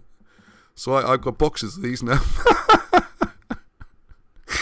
So there's a good looking picture of... Not many people know there was photographs of St. Patrick, do they? There he is. That's what St. Patrick looks like, apparently. It is actually a good book, okay? And please, and of course, as you know, tied in with that, we had the CD on. St. Patrick's Rock CD, it was on top of the book pile. Yeah, it was on top of the book pile, wasn't it? Which is all now gone everywhere, and they're all nice new books in stock. All right. Don't forget as well, somewhere in there is St. Patrick's Rock Music, which was a cool CD. a very cool CD. Yeah, I like it. I like it. It's definitely got the best introductions of any album I know. Anyway, so we got a couple of boxes of them, so they're going as well. And they're very good. And if you want a complete collection, as people are asking about, you need all these on your list, okay? And you'll miss those songs when they've gone, you know, if we can start playing violins every week. And the story was Barham and his brother were very nearly very big in the pop world. And I got articles from Enemy and things like that. You'll see in the videos, I did a little piece on it. And then his brother tragically... I don't know, whatever reasons, he drink and whatever, couldn't cope. And they turned up for their big record signing deal, I think it was Sony, in New York, and he was smashed and it all fell apart. And Alan was managing them as well, so the dream was gone. And his brother, rather sadly, died shortly afterwards. And that was Barham just left with these recordings made in the 90s. And then he's paid a fair chunk of money to have them more digitally remastered and made into CDs. So you really would like to see those sell well, and so would I. And they're good music anyway, all right. It's not just mercy purchases. It's worth having. We enjoy them in the car, don't we? They're good. Yeah. All right. Oh, hang on. People say they want to pre-order King Arthur Conspiracy. Well, I really do need about 50 of them. Pre-orders for? Pardon? Is that the one you want 50 pre-orders for before you print it? Yes, because that's gonna be a big job, and I'd rather do other things with that book. But if people really want it, we got to make it available because it's the only ones I've seen online are about £1,400. So it's ridiculous. If people really want that book, I understand. Let's just do it for the sake of making the book available. You know, it's a kind of censorship, isn't it? I want to know what happened to all the first editions. I don't think they all got sold through proper channels. I think somewhere on the line, for whatever reason, someone has scooped up a big chunk of them, and either sat them to make a profit or just sat them so they never see the light of day. There you go. That's my view on it. Right, I think I've covered all the books. Right, so take a breath, take a sip of tea. If you've got some dish and lap cake, have a bite now. Oh, I'll have some. Oh, you'll have some, says Arnie. There we go. There's a funny looking piece there. Go on, you have that piece there. Go on, Steve's cutting a piece, isn't it? There you go. Right. I've mentioned this a few times, but we want to talk about it now. And I want people involved, right? You'll see at the end. So please, please, please, please, please, stay with us. These are my view of the main areas that Wilson and Blackett cover. I might do a separate video on just starting from here, because it's important. All these areas, I made 12 last time I put the list together, so I prefer 12 because it's a significant number. But it's 11 at the moment, it'll be 12, alright? These are the main areas, and I'll show you how we're planning to tackle them. So they're roughly chronological because they all overlap, and who knows how old certain things are. So star maps and astronomy, as you know, all around Wales, got these mounds making maps, and Hugh's just done a great book showing a similar thing in North Wales with the mountains, which is amazing. Hopefully we can talk to Hugh next week or the week after about that. I've got a proof copy here that I'm helping. These can go to final print run. Tim and Rob are helping as well. But it's Hugh's done this book and it's fantastic. So the importance of the old Chaldeans, as above, so below, and stars and that kind of thing. Then we got ancient civilizations and chronology, which as you see is like the Moses book, Trojan War book, looking at who, and you think, what's this got to do with British history? Well, the Britons come back to these ancient civilizations. And this will tie in with Bible as well, because you're looking at the movements by the Assyrians and the times in captivity, and, you know, how does Moses and Akhenaten tie in, and all these things start to make sense due to the work covered by Wilson and Blackett. It's amazing. Some people only want to look at the British bit, some people only want to look at the ancients bit. Absolutely fine. What we really need is people to bore in depth to all these subjects. Because in my situation, I'm trying to cover all 11 or 12. I'm nowhere near as deep as some people are in each of them. I'm pretty good at knowing a bit about all of them, you know. But to really make progress, you need to dive in. And as I learned doing the hieroglyphs, it's only when you really, really get stuck into a subject that you really start to think in it and really get it. So, what's that, Mr. McCart? Trifle for supper. Everyone's discussing what cakes they have. I love looking at the chat. Brilliant. It's like when I did the one from there was on the first day of a new epoch, you know, on December 21st, up at dawn, blown off my feet, rain, gone to the birthplace, the burial place of the second burial place, you could say, of Jesus, to mark the end of Pisces, the beginning of Aquarius. Really deep emotional stuff, and all the comments are about how does my hat stay on. So I like to have a laugh by these things as well, so that's alright. It's fine by me, okay? Right, so whiz through this, Ross, it's getting late. So ancient migrations, clearly that all ties in directly with the Brits, because then you got Albine migrations, who were they, who was Albine? Brutus migrations, who was Brutus, can we track it down? All that kind of stuff. You know, went from ancient Assyria to Egypt and what the Khazats were doing around there. Tons of stuff. Each one of these is a lifetime's work, okay? Ancient writing, how to read it. Of course, got my hieroglyphics. Say mine. Wilson and Blackett did the work, but I've done a book. Right. Then we got the early British kings. So that's the kings list going way, way back to 500 BC, even earlier. All right. So you got origins of the British stories, you know, the three sons and how that all works out. And, well, you'll see in a second, people in the group are already making amazing progress on this. And finally, unscrambling it all and getting a proper story, and it's really, really exciting, okay? Very exciting. And then we got Christianity was born in Britain, which I'm sure everyone in this group knows about. If you don't, if you're new, the idea was that not the crucifixion was terminal, shall we say. After the event, the Holy Family, with or without Jesus, if he survived, had to escape from the Romans who were killing all the Christians, although they weren't really called Christians at that point. And if you look at a map of the Mediterranean, the only place you can run to is Britain, because everywhere else is run by the Romans who want to kill you. And there was loads of persecutions going on. The whole idea that Christianity started in Rome is just madness when you think about it. You know, they're feeding them to lions and colosseums and executions and purges and all sorts. Diocletian purges. It's a nightmare to be a Christian under the Romans, whereas in Britain it flourished and became the national religion. First churches, first cathedrals, all that was in Britain, not in Rome. I know, it's quite staggering if you're new to it. So that's a whole subject by itself. What Roman Britain? Yeah, this kind of myth that for, 400 years, they say from 30-odd AD, right up to 409 before the Romans finally left, Britain was run by the Romans, so I guess that's 360 years. It's already not 400 years, just on the official dates. Sorry, 54 to 409. When you dig into that, you find a lot of those emperors were actually British emperors, and Britain was not only independent, it was actually invading European countries, which is where he ties in with Arthur I and the campaigns all as far as Greece. And it was interesting today because I don't know why, I was watching something on YouTube, doing some research for this, and suddenly it prompted as the follow-up video an interview with Montgomery, Earl Montgomery, who was the World War II field marshal in charge of Britain and American troops at one point. He had more Americans under his control than any American field marshals had, so there we are. But not doing World War II today, I'm not getting down that rabbit hole, the myths of World War II. But the point was, his official title is Earl Montgomery of El Alamein, which is in North Africa. He's still a Briton. He's not from North Africa. So the same way as you got Arthur, King of Greece, was not from Greece. That's just where he fought his campaigns and where he eventually died. So that whole subject's brilliant.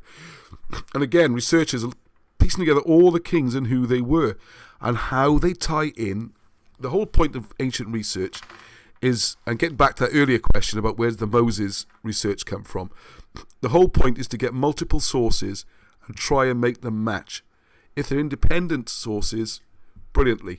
If someone says this happened in 500 BC and someone hundreds of miles away, and they're both verifiable sources, also says this happened in 500 BC, it's very likely it happened. Because why would two distinct people be writing about the same thing, saying the same thing? So then what you'd have to do then is allow for a little bit of, language differences maybe, or names changing, and try and piece it together. And you're going to be amazed at the progress. And that'll be out a couple of months, I hope. I'll show you anyway the plan. So this whole idea of Roman Britain is being blown out of all proportion.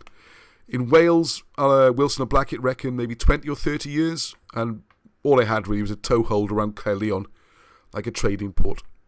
And similarly in England, possibly the southeast of England for a while, mostly it was a trading relationship. And even if you go through the mainstream accounts of history, you'll see times the Roman Empire split into three, with the western part being Britain run, which would include Gaul and the navies, and the central ones, then all ports east towards Byzantine and Persia and those things. So anyway, that's a big subject. Obviously, Arthurian Britain is the King Arthur II. Oh, I can't move that, can I? Be careful. He's the poster boy of all this. Everyone's heard of Arthur. So look at the historical Arthur and that period, which is really the period of greatness for the Britons and for South Wales, with the stuff that's not mentioned, all the saints and the great kings and the campaigns and the battles and the historical stuff there. The next subject, the comet and the myth of a glorious Anglo-Saxon invasion. Yeah, the idea of the comet, I think everyone must know about this by now. Around about 572, has gone ripping across above Britain. Although I was talking to a scientist the other day, and he said, "Hey, well, I wouldn't have been a comet." I'm like, "Yeah. I can't stay calm, Ross. Stay calm." He said, "No. Much more likely to be a meteor." I don't know what difference a meteor and a comet is, but he explained then why it couldn't have been a comet, why it could have been a meteor, and how it would work, and how the bits, and what you'd expect to see in the evidence. And I was like, actually, yeah, that's... I'm going to speak to you some more about this, because that's what you need. You need people who are not really... people come with an independent, objective head towards it. He's also into history as well, but he was more curious to know what the physical evidence was. Like, he hadn't heard of the vitrification, the burning of the forts up in Scotland and stuff like that. So more on that, and I have already got a ton of unpublished information from Wilson at Blackett, backing up written sources and things about the comet. So that's going to be its own book. I'm going to have to put that together, I think. Or we get a volunteer, which we'll come on to in a second. Right, so comets. British migrations to America in the 6th century.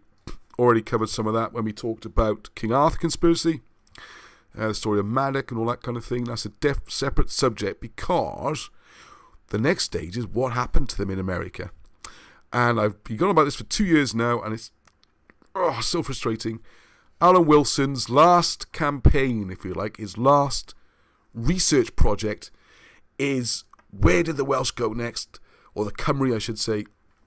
And he's got a really good idea that they went from the Kentucky, Ohio area. They headed west to through Arizona, down through Central America, and ended up in Bolivia, and they became the Aztecs. I know it sounds bonkers. Nearly all this stuff sounds bonkers when you first hear it, and then you see all the evidence, now it fits, and then you start thinking, okay. Because don't forget, the majority of that sort of Peru-Bolivia area, we're not saying those people are Cymry. There was a small ruling elite that did not intermarry or anything. So that population would have been quite small compared to the overall population, all right? So, not trying to say all people... Whenever I mention this, people send me pictures of Bolivians and Peruvians and say, they're clearly not Cymry. No, it's a small elite number. And the clue, as with a lot of these things, is going to be the writing. So once again, I make the appeal I'm always making. Please, there are cave pictures and writing in Peru and Bolivia, and you can't get a decent picture of them. How mad is that? How mad. Well, saying that, mind, when they got the Qumran scrolls, the Dead Sea Scrolls, I think it was like 30, 40 years before anyone could see them. So, but I keep asking if anyone's got a source of those pictures, please, and then we can try and read them, which would be very interesting. And Decline of the Britons, I don't like the way I've written that, but it's the swan song, really. But what's important is that, as with the person I was swapping emails with today, the Britons were going a lot longer than people think. There was no massive shove. There was political changes. An area would agree through pressure or whatever to become part of the Anglo-Saxon domination or hegemony. But the people wouldn't change. They'd still be Britons. They'd still speak the same language and everything else. And then we could look into the idea that the word English and the language name English actually refers to Isinglass, the Iceni. It's not...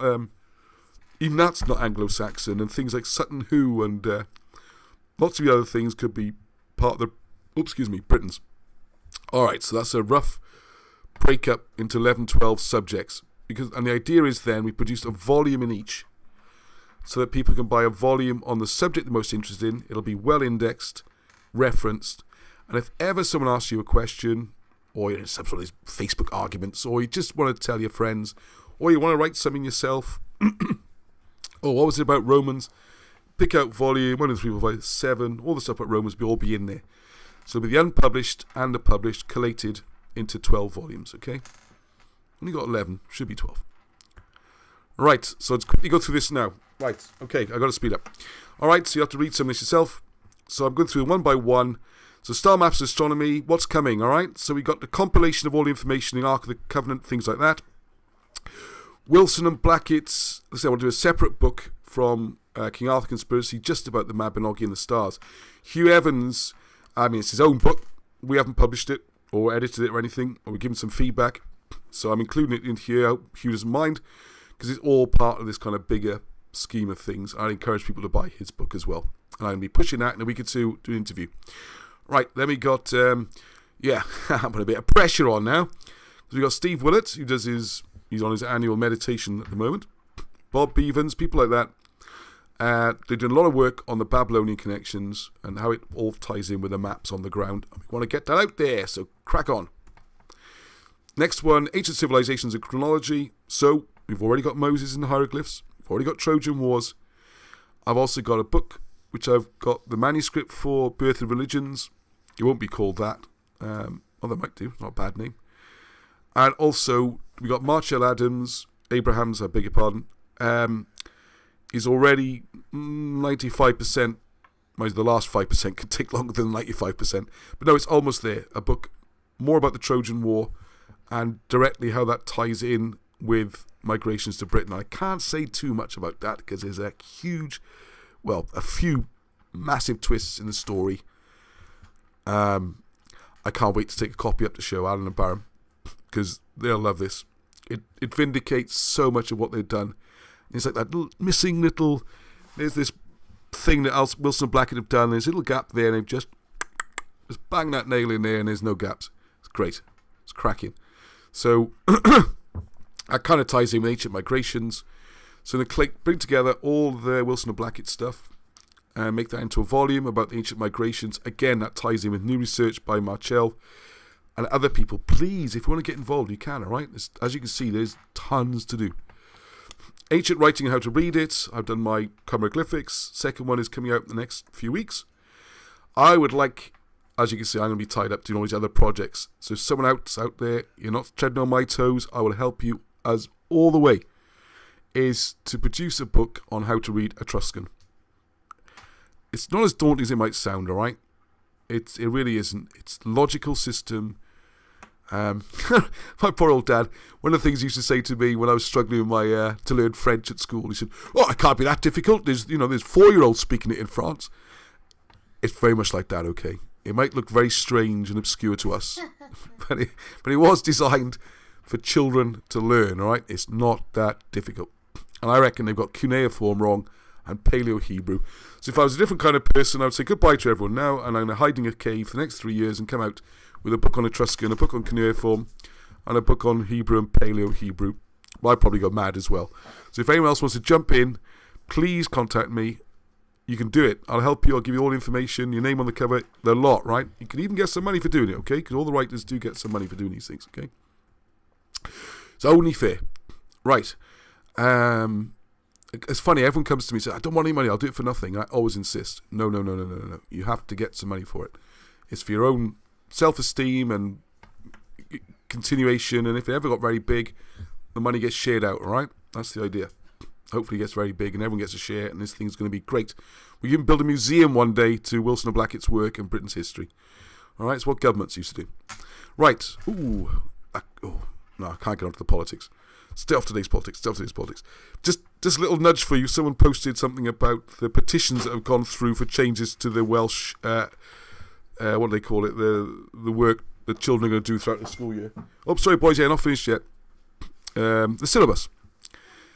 And in Welsh schools, Welsh history hasn't really made it to the syllabus, whereas awareness of people of colour history and black history is on the syllabus. Anyway, I'm not going to get into that. I think they should both be on, shouldn't they? Seems strange that Welsh history is not in the Welsh syllabus. Go and have a look at it. I can put the link up later. I'm avoiding these subjects. Please. We're going to have trouble already. But I do think it needs mentioning. Right. So we've got Arthur I and the early British kings. Wilson and Blackett done tons of work on that. Marchell, I'm going to push her to do more because... And Patricia, those two, and Vince... are really good at looking at those old documents and the old lists and trying to work out who is real. To give you some ideas, like King Lear of Shakespeare fame, he's an ancient British king. Old King Cole, Ludd as Ludgate in London. These are historical characters. They do exist. And it's that close to putting the whole thing together, making a beautiful package with a great big bow on the top, well-researched, well-referenced books, say to academia. Right, there it is. What are you going to say about it now? Okay, so the Christianity being born in Britain. This is coming out. I know people always ask, when's this book coming out? I do apologise. We wanted to get it right, and it was a whole extra section to add, I found, from the unpublished notes they gave me, which held things up. But I've had a lot of help with that. Thank you very much to Mark and his partner putting that together. I've just got to really sew it all together. As you can see, there's a lot going on, and I need to focus one at a time. Otherwise, none of them get done. So I had to get hieroglyphics done. That one's next. And there's a bonus book you'll see in a minute, the Odyssey one. Right, so there's a lot of new unpublished work. And so the other part of what I'm doing, and if people want to help with that as well, is I want to make the volume about Britain's hidden Christianity a complete volume. So it's all the new stuff about the whole politics of Rome, Jesus' ancestry, his wife's ancestry, who his children were, who his family were, how they marry into the Welsh family, all the controversial areas they've shied away from. Hey, thanks a lot, I get to do that. All that will be in there, but I also want to put in then as appendices or extra chapters all the stuff they've already written about Christianity. Needs to be in there as well, okay? Like the story of Helen we mentioned earlier. Constantine, Ark of the Covenant, perhaps, maybe not. That'll just be a brief mention because that will be in the other volume. The idea is when these volumes are complete, it'll be a complete set, and they will, boom, there's everything, all right? Sure, it's another big job. It's good stuff, though, isn't it? Right, what Rome written? Already talked about that. Britain was never Roman. Someone needs to write this up. Someone needs to put it all together, okay? It'd probably be me, but that'll be another year, at least. And I'd like to get all these books out this year, before Alan's 90, okay? Sure, if you want to get involved, please do. And I'm just, going to red now. All right, Arthurian Britain, compiling all the King Arthur stuff. We've got St. Patrick Identifieds out. The Saints and Kings book. Oh yeah, the Robert Shaw and Legolas are combining forces, and I might give them a hand at some point if they need it, with extra drawings and things. A graphic novel about King Arthur. It's quite dark. It's very moody. It's very good. And Arnie, just wake him up and he hears his name when the lag kicks in. Yay! We're going to start with the comic. Arnie's been writing the stories. Hang on, do you want to tell a little bit? What to say about it? We're going to keep me guess. Do you want to say anything at all? I'll let you talk. Oh, you let me talk. All right, yeah, because I've dumped him in a bit there. Well, what we're going to do is do a series of short stories is the idea, and very short, almost like a cartoon strip. And Arnie's written the first two, and he's waiting for me now to draw them up as a cartoon strip. And I thought it might be fun, without putting too much pressure on ourselves, to put a little, like a cartoon strip every week in this show on a Sunday evening. So the one we did was, when he done his training, wasn't it? So it's young Arthur at school. The one with rugby. Hang on, let's put a bit nearer to you, go on. Yeah, the first one was the one where they did rugby. That's it, yeah. It wouldn't have been called rugby, No, but they it's played a called game with the ball, didn't they? We'll come up with a name. Rugby. And it's about training the youngsters in the idea of how to run armies and stuff like that. Yeah, and then there's the one about, the walking and all. Yeah, making them walk. The army stuff. That's right, how to break an enemy army, that kind of thing. And it's done very much as I think everyone enjoy it because it's going to be packed with Arthurian history as we go through it. But the young readers will enjoy it. And every week's going to be a little bit of a story, just a short story. And then when we've done, hopefully we'll have enough to compile it all into a sort of fun comic type Arthur, right? So very difficult to sort of graphic novel that Robert Shaw's writing. That's a much more intense type thing. All right, so almost there, okay? So stay with me, all right? I know it's almost 10 o'clock. I mean, there's a lot to cover tonight. So the other subject is the comet, which ties in then with this idea of this being Anglo-Saxon invasion, where actually it was an unpopulated country they came into, or a wrecked country. So I got this unpublished work from Wilson and Blackett about the comet. So we got plenty on that. That just needs to be done, all right? And then what I'd like people to look at, if anyone wants to take this project on, it's available, is British kingdoms into the 10th century, way beyond what people talk about. People seem to think there's some magic thing happened about 550 or something, where everything's then Anglo-Saxon. It's clearly not. You got Elmet up in north. You got loads of places, and it throws the Mercians, the Vandals. All that needs bringing to light, changing, raising as an issue, discussing whatever is part of the work. All right. So if you didn't know Wilson and Blackett did this much, did you? Maybe you did. So then you got the migration to America. We just talked about that. So we got a load of stuff there, and I'm really appealing now to our American friends. We got Lee Pennington and Albert and William. There's people over there been doing this. You got to share your work now. You got to get it out. You got to write something. You've done tons and tons and tons of research. I know with Albert, decades of it. Lee Pennington's kept that society going. He's got videos. He's done work. We got to get that out. Or even if you just want to write it and produce it, publish it yourself, I've got no problem with that, and I'd be happy to sell it, promote it. I have nothing to do with it apart from mentioning it on my shows. It just needs to be done, okay? This is about the project. It's not about me doing it or not doing it. We just got to get them done, okay? Between us. So I had to climb the Britons. I shouldn't have used that expression. But anyway, similar follows. Hang on, what was I talking about just now then? Oh yeah, this is the American migrations first. Then you got the Anglo, and then the British influence. Then you look at the genealogies of Henry VII, Elizabeth I, who William Wallace was. We can drift into medieval. This is, I would say, the least important of them all, but still needs doing, okay?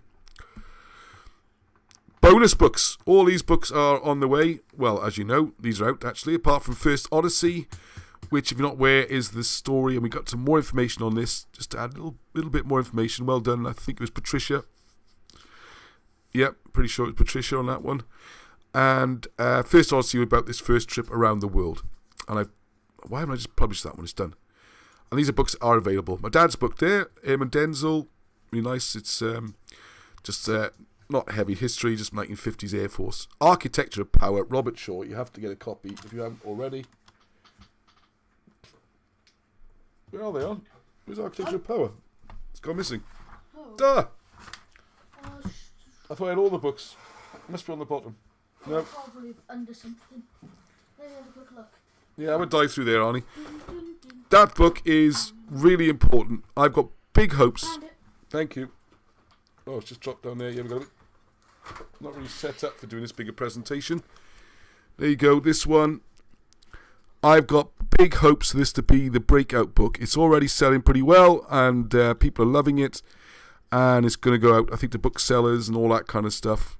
So if you want to get a first edition, first print run, not many left. And then when we got all these orders sorted out, then we'll do a bigger print run. So this could become a collector's item, because I've got great hope this is going to become a massive book and really important. All right?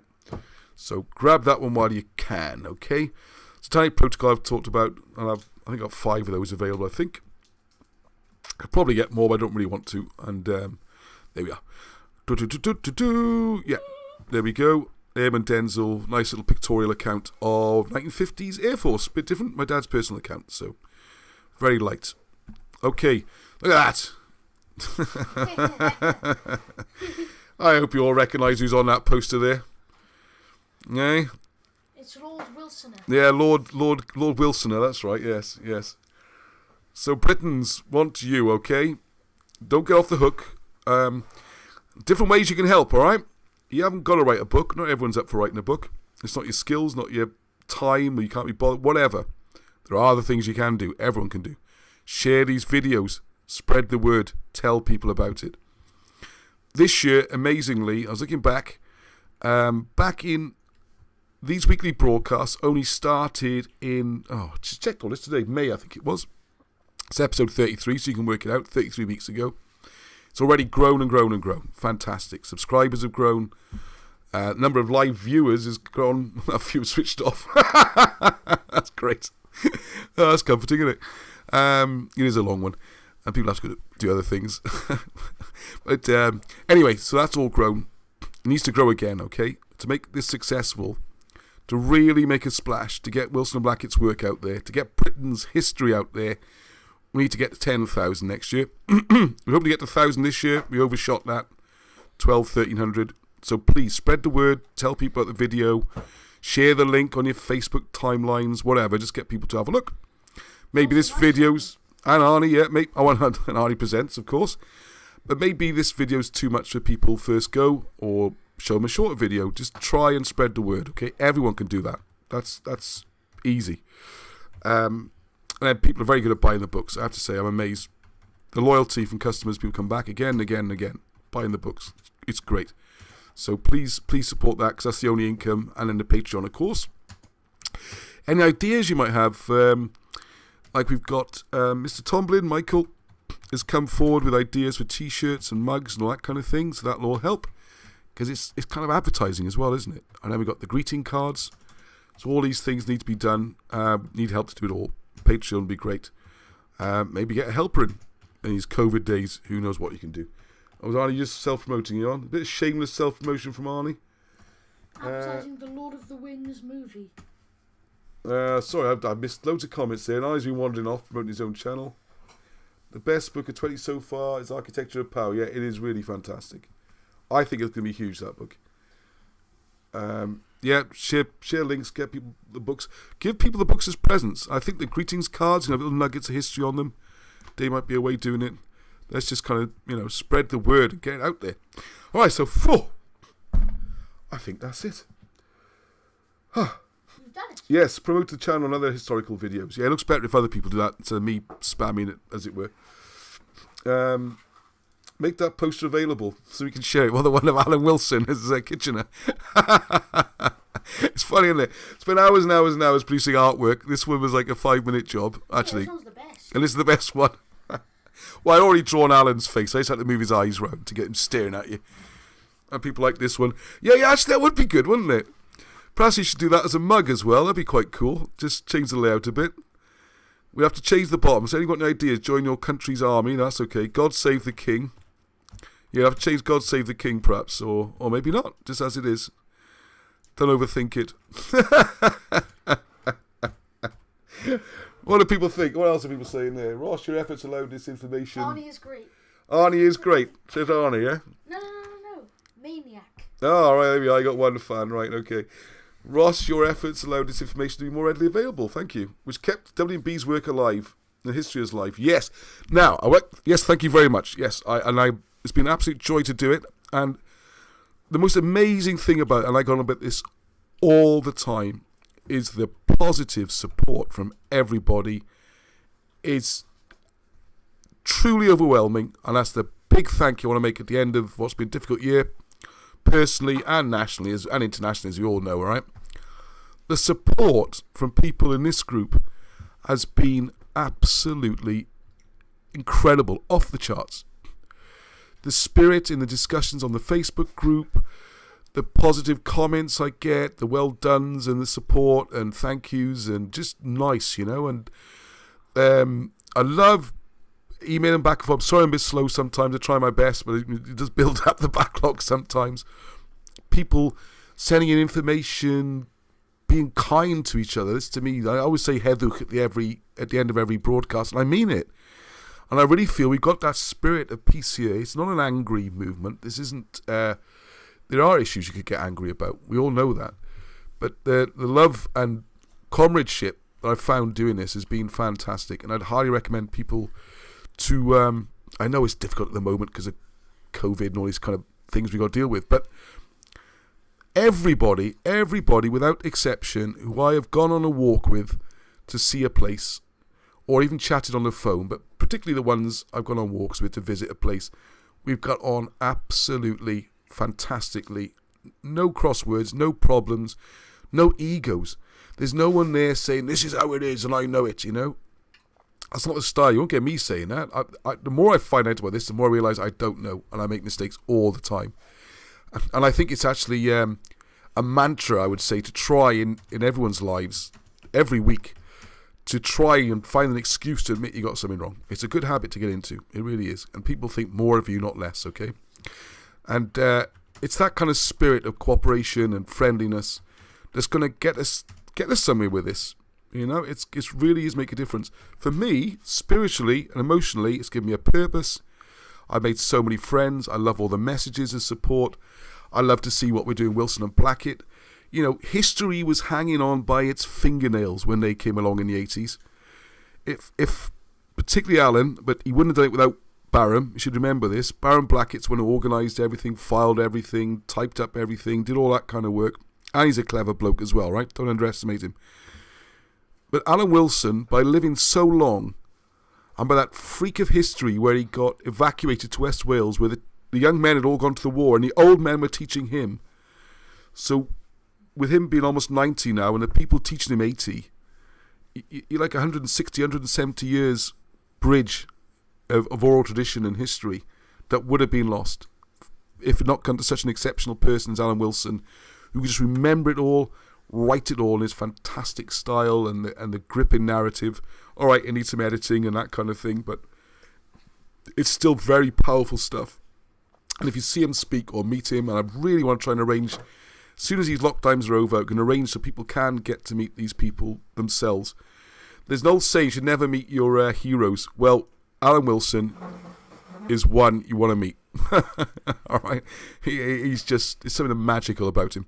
So there we go. Enough of me, all that kind of stuff. But everyone come together, all right? There's no pressure or arguments or anything like that. If you can get involved and help, I say help. I don't know if that's the right word. Contribute's a better word. Maybe just a couple of chapters or a paragraph, or like Arnie here, he's now trying to come up with a story every week. It's good practice for him. Good writing. For your Arthur cartoons. Oh, yeah. Yeah. What do you mean? Never work with animals or children. Right, anyway, don't forget, Arn, I think you're going to play us out, aren't you, with another tune? Which one should I... Take your pick, Arn. Take your pick. Any requests? Go on, give Arnie a request. Give him a challenge. So I'll play some nice classical fast music. Classical fast music? What does that mean? It's a bit late, isn't it? Alright, anyway, okay, so thank you very much, everyone. I'm just going to go full screen so we can see Arnie a bit better. And, I don't know, he's going to play now. Oh, Arnie, let's come this way a bit. Looks like people can see you. What should I play? Any particular thing or just... Any requests? Go on, any requests? It can't be Star Wars and stuff. Play, Vivaldi. I don't know, anything. Go on.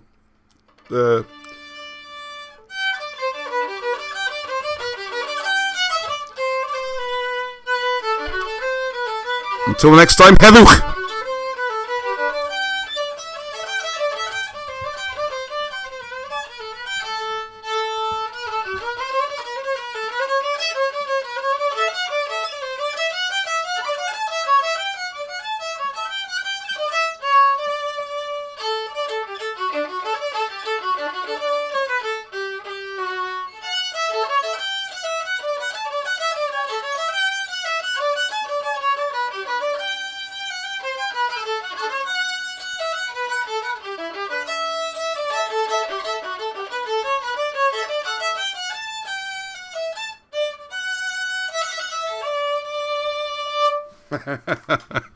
Well done. No star, everybody. No star power. Well done, Arnie. Die down. He loves an audience, so there you go. Dump your tellies. Learn an instrument. Alright then. No star. I'm gonna try and do this thing now. I remember I used to do that cool thing. I haven't got a lens cover on this one. And I'll have a go. I have to do that. That's worth more than you two are. Oh, you want to say just a quick wave for the cameras? Alright. Way past your bedtime. There we are. Alright. Yeah, I know it's gone dark. Yeah, there we are. Quick, wait. Wait.